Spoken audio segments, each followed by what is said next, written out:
At the very first bronze base camps that we offered here at Asea, we sat in a room and asked ourselves, how do we continue to teach meaningful principles that could fill in this Asea ethos? And for many years, I've been a big believer in a concept taught by a group called the Arbinger Institute, who originally wrote a book called Leadership and Self-Deception and followed it up with another book called The Anatomy of Peace. And we made a decision that a core part of what we wanted to teach is tied to the principles found in the Anatomy of Peace. Let me take just a minute and talk to you about what that means and why it's a part for us of the Asea ethos. The fundamental principle in the Anatomy of Peace is that at any given moment, we have a heart either at war or a heart at peace towards others around us. And that heart at war or peace is a function of a choice point, a moment in time when we have actually decided to be responsive to the needs of others around us or to be resistant to that. If I'm responsive to the needs of someone around me, then my heart's at peace about them. If I'm resistant to their needs, then my heart's at war. Another way to think about this is when I see other people as objects, typically in that moment when I've resisted their need, their human needs that they're signaling they need help with, in that moment I'm resisting their humanity. I'm seeing them and treating them as an object. On the other side, when I see a person as a person, and I can sense their needs and what they need from me to be happy or to be helped, in that moment I'm being responsive and I'm seeing that person as a person. Now, how does this work? Well, we have this happen every day.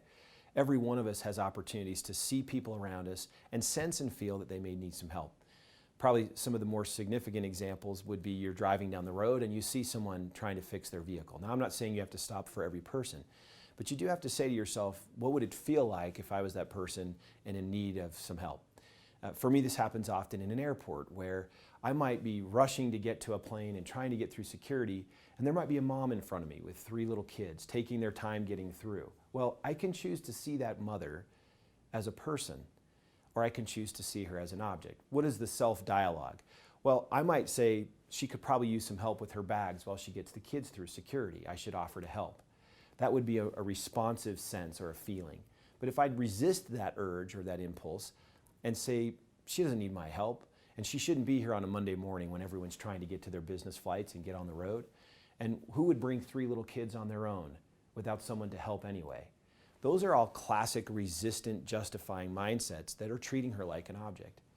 What if I saw her as a person? What if I knew that she was going to a funeral for a family member and didn't have the help and she was taking the kids with her? Would my heart soften towards that person, seeing her that way? And if I did, wouldn't I feel more responsive and at peace about giving her a hand? See, the Anatomy of Peace teaches us that we live these moments all the time, all around us. We're constantly interfacing with other people, and as people, we know what it feels like to be people. As such, we know when someone's in need. We know when a mom taking kids through security at the airport needs a hand. Feeling that impulse makes us human, but responding to it makes us more effective and influential.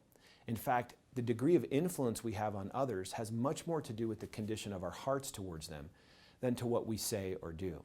One of the core principles taught in this book is that people respond primarily to how we feel about them, not what we say or do. I think we've all walked out the door of our homes telling our spouse or other significant loved one, hey, I love you, but may not have meant it and felt it in our hearts. And what this book and philosophy pulls out is that how we see other people, whether as people themselves or objects, in fact determines the degree of influence we have. Now think about it.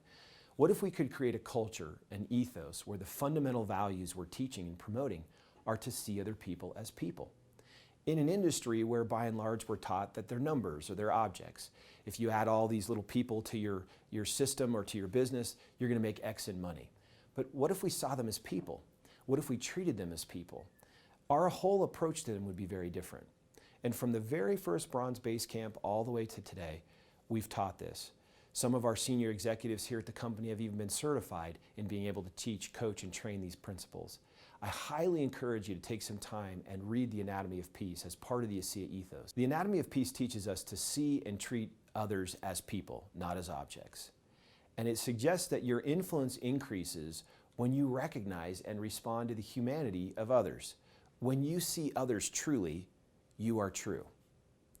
It also teaches how to address conflict resolution. When a conflict arises, and it always does, ask yourself one simple question. How am I contributing to this problem? How am I part of the problem?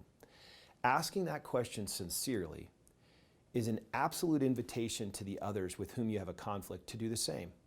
And if two people are asking, how am I part of the problem? It will accelerate resolution and keep hearts at peace.